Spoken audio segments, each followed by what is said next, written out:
رمضان المبارک کا چاند نظر آنے پر کون سی دعا ہے جس سے ہمیں ہر طرح کی نعمت میسر ہو، ہر طرح کی خوشیاں ملیں اور جو بھی احسن مقاصد ہوں گے انشاءاللہ پورے ہوں گے؟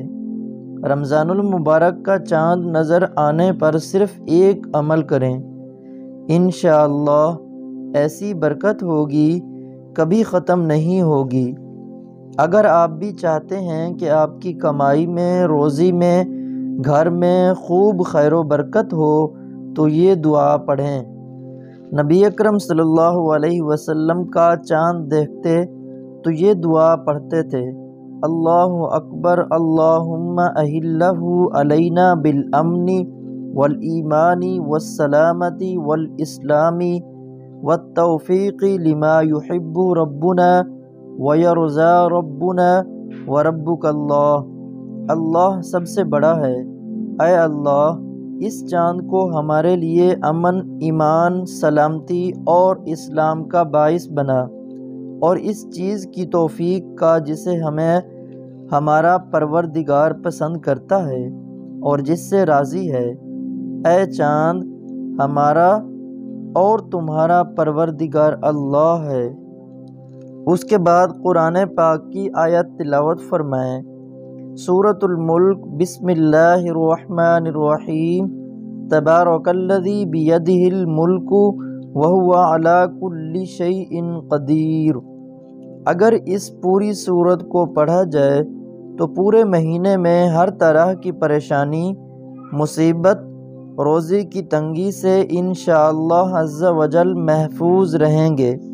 رمضان المبارک کی چاند رات کو مغرب کی بعد 21 مرتبہ سورۃ القدر پڑھنے سے رزق میں ایسی برکت ہوتی ہے جیسے پانی اونچی جگہ سے نیچے کی طرف تیزی سے جاتا ہے۔